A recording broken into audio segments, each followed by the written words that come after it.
Hello po, good morning. Ayan, update po tayo. So guys, ito yung project namin dito sa may, ano bang, ano na ito? Lijan 2D. Ayan. So townhouse siya, maliit lang naman itong pinakaharapan. So meron na tayong dalawang poste dito sa may harapan.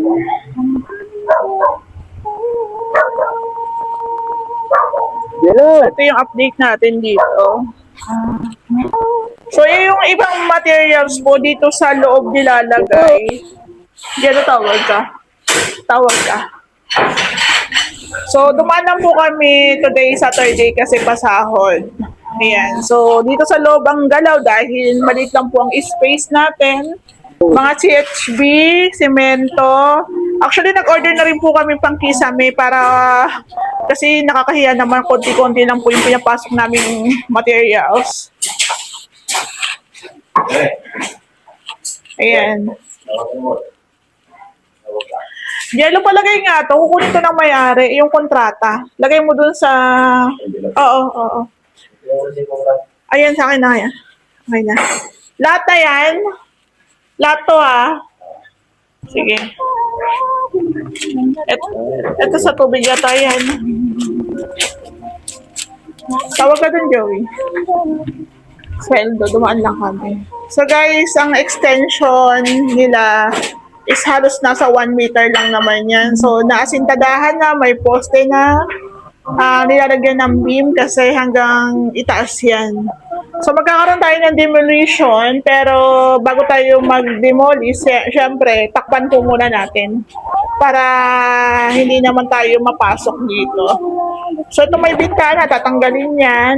Etong pader na to gagawing bar counter. Ayan. So wala muna kaming galaw sa taas, sa interior. Ang galaw po natin is sa extension muna. So medyo maliit talaga kasi yung pinakaharapan kaya ang iba pong materials pinapasok natin. Pero kayang-kaya naman yan kasi meron naman taas, naka-stay in naman sila dito. So may space naman tayo sa taas. Kahit nga motor nakapasok, diba?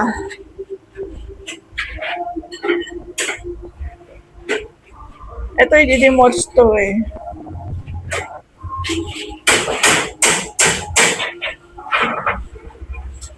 Paano pala ako ng ano doon, pera. Paiwan ng pera dito para pag kailangan. Uwi ba kayo? Uwi ka.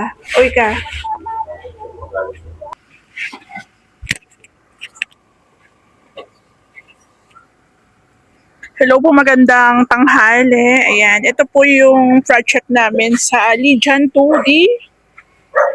So, yung pinaka-front extension nila, ma'am, is naka-slab na siya.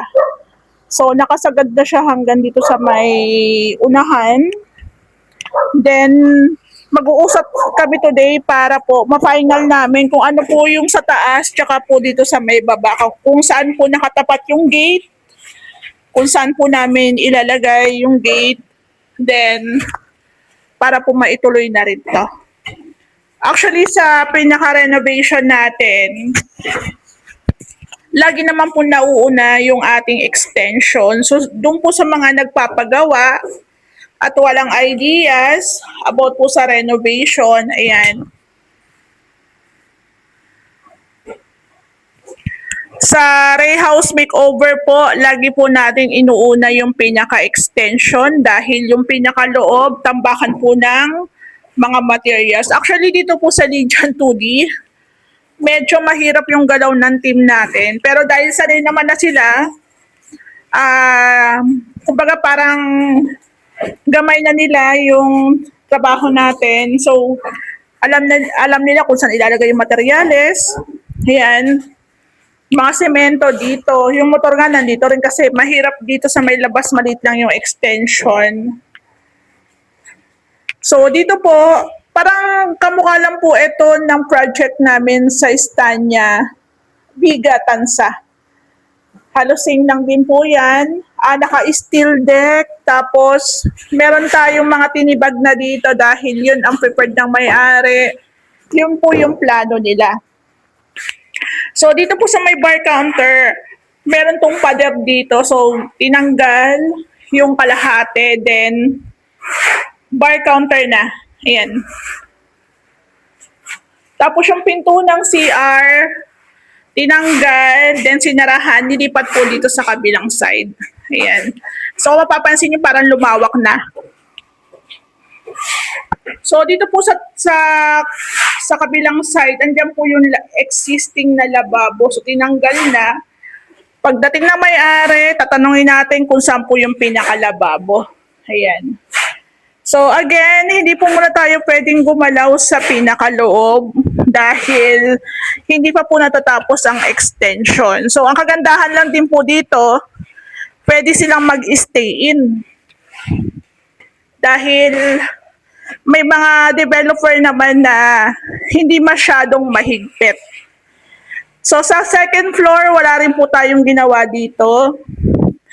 Yung extension lang sa likod. Yung extension po kasi sa baba, gusto na may-ari, i-diretso na pataas. Ayan. So, dito po yung magiging laundry area nila. Ayan po. So, basically, baka itong bintana, baka palitan, pero hindi yan sasarahan. So, naka-plastering na rin po ito. Ayan. So, dito ang naisip namin para may ventilation pa rin is hindi po namin isasagad yung roofing. Mag-iiwan po kami dito ng konting open. At the same time, yun na rin po yung magiging sampayan. Tapos, dito po sa may harapan, ito naka-slab na. Ayan po, naka-slab na rin po dito sa may harapan. Medyo maiksi lang pero sabi ko nga sa inyo, yung extension na yan, malaking bagay din po talaga pag nagawa dahil madadagdagan po ng laki yung ating unit. So dito wala tayong kisame. So bird type talaga siya. Bird type talaga siya.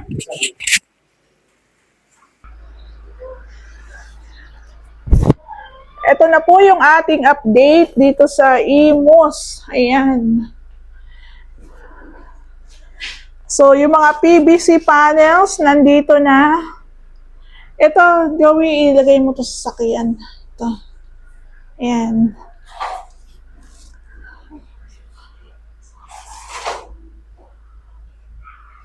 So, ganito po yung itsura ng kanilang cove. Resist ceiling dito po sa baba. Ayan.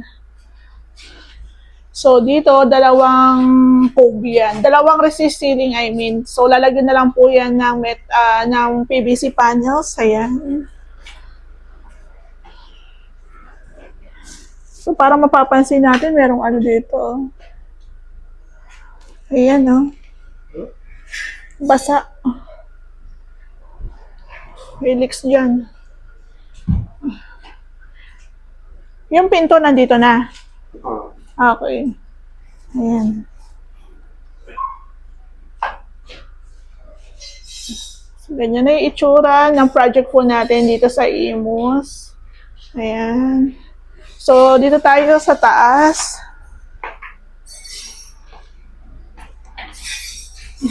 Tayo sa taas. Dito po sa second floor, meron na tayong ongoing room partition. So, 3 kwarto to. 1, 2, 3. Ayan, tapos meron tayong hallway dito.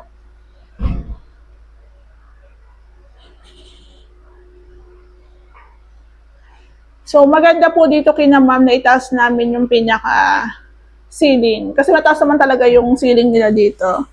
So, gamit ang metal stud, tsaka cement board. Ayan, yan po yung ginagamit natin pang room partition. Ayan.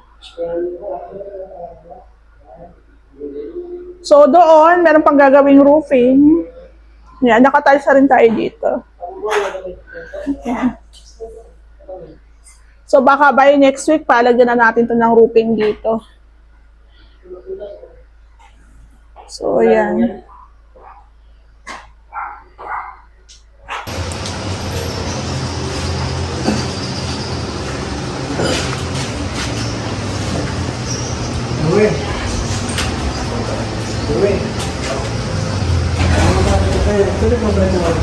Oo. Ano laki? 40 lang. 40. Ha? 40 din. 40? Oh. Ako? 40. 40, 50. Ano ba sukat dyan? Ano ba sukat dyan? Oh. Ikaw na.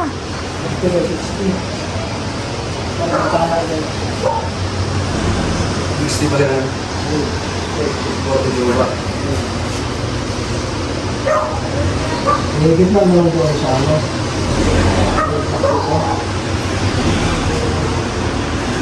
Gitna mo na lang. Yan sa labas ng Pinoy. Oo. Dito sa akin. Itong ano natin, no? Saan to sisinsilin tong sa aircon? Ano kaya maganda, ano ito ba? Malapit ata pag ano, no? Oo, malapit yan. Ha? Malapit. Yan, ayaw ito.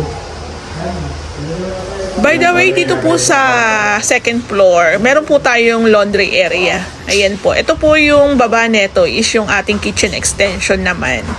So, pinasagad na po ng may-ari hanggang taas. Tapos, open lang po yan. May space lang po sila na para sa laundry. Bali, dito po sa Lijan na project namin is meron tayong 3 room. So, kasya yung 3 kwarto.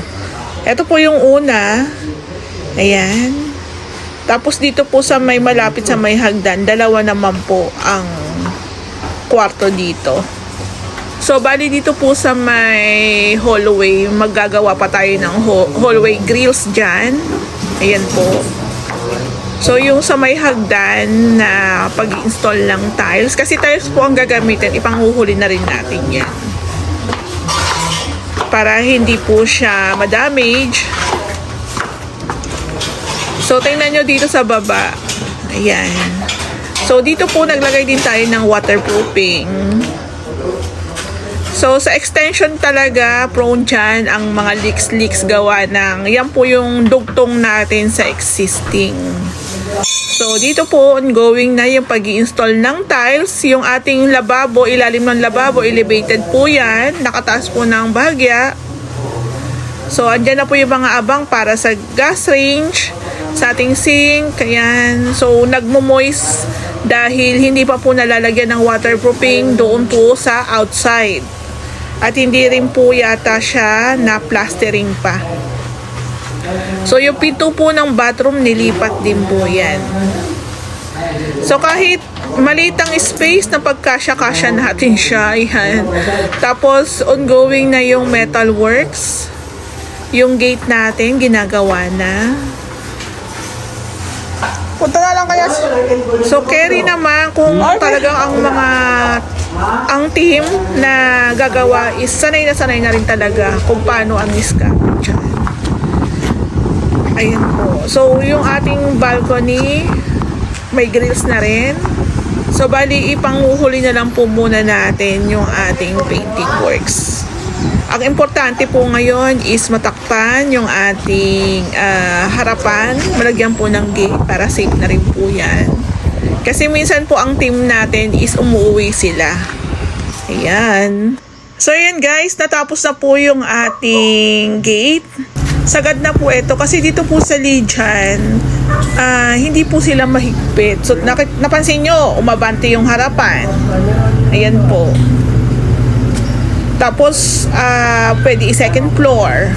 So, yun din yung kagandahan. Kaya ako suggest ko sa inyo, pag kukuha po kayo ng mga pabahay, ng mga pa-housing, tanungin nyo po kung pwede mag-extend pataas kasi syempre sayang naman yung space sa taas, 'di ba? Malaking bagay din po yung kung pati po yun is magagamit natin. Since maliit lang po yung pinakaharapan, syempre hindi naman po talaga kasya yung sasakyan dyan. Hindi ko sure kung kasya rin ba yung e-bike, parang hindi. So dito, napansin nyo may beam pa sa gitna. Dito po kasi pinasagad na ng may-ari. So sa plano kasi hindi sagad. Pero pinasagad na ng may-ari kasi halos lahat naman ng nagpapagawa isagad na, kaya yung 4 na poste nagtabi-tabi na. So nandito na tayo sa exciting na part, yung gastusan na talaga ng malala, yung pagbili po ng mga tiles. Ayan. So dito po sa kitchen area nila, meron tayong backsplash. Siyempre, sinadjust din po talaga namin na instead na pintura, tiles na lang po ang gagamitin namin sa wall. Ayan, o, diba? Ang lawak na niya. Kahit medyo masikip para sa amin, pero kayang-kaya naman yan.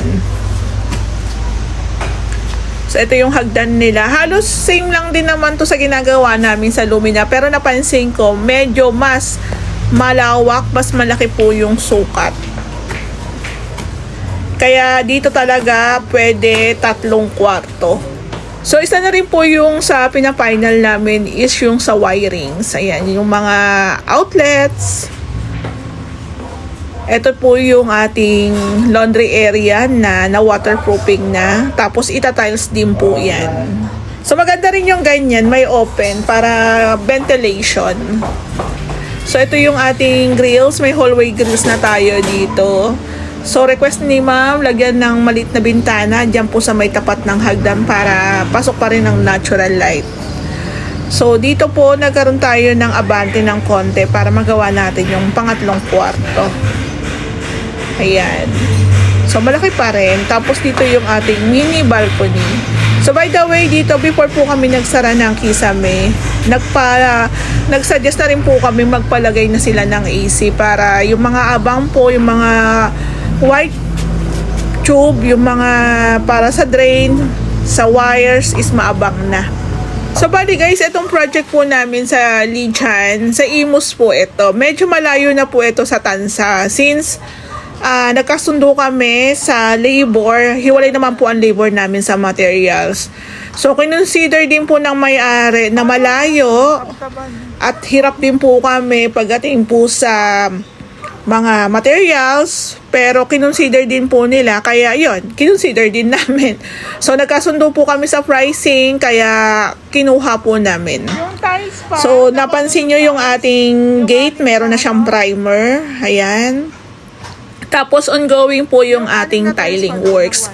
Ang update ko rin po dito sa Lijan, every Saturday po, pag nagpapasahod kami ni Ray, gawa ng, yun nga, hindi ko siya talaga mabibideo ng isang buong mahabaan. Kaya ang ginagawa ko po is, iniipon ko po, mula nung nag-start kami, tapos every Saturday, ayan.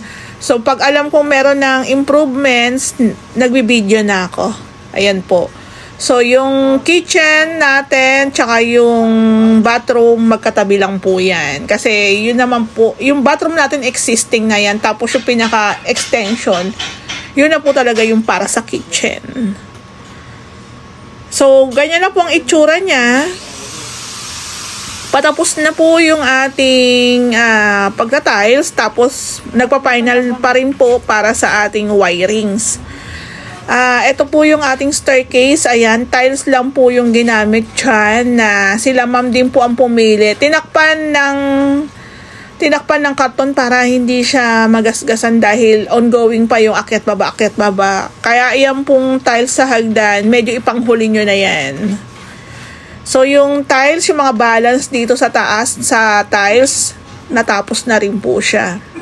So, dito share ko lang din po pala, sinabi rin namin sa may-ari na marami kaming project. So, ang total projects po yata ng Ray House Makeover is 14 units na sabay-sabay po. Pero, halos yung iba naman po is patapos na. Since patapos na yung iba ko pong workers, is wala na silang papasukan. Kaya nagsuggest na rin ako sa ibang clients ko na pwede na kami mag-start. Ayan, o diba? So kung mapapanood nyo po itong vlog namin at gusto nyo po magpagawa, pwede naman, basta wala lang madalian. Kasi marami po talagang nagpapagawa sa amin. Ayan, halos wala nang ang pahinga. Pero syempre, kailangan nating maghanap buhay.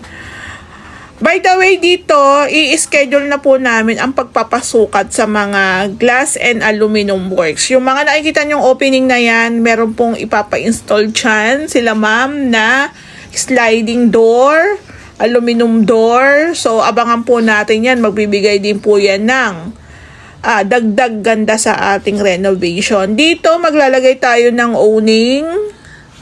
Ayan po, o diba? So, lahat dito, naka-PVC panels. Dito po sa may balcony, metal spandrel naman po ang ilalagay natin. Diyan. So, abangan nyo po yung update. Medyo matagal lang, pero may update tayo. Pinapakita ko po sa inyo yung aming mga projects.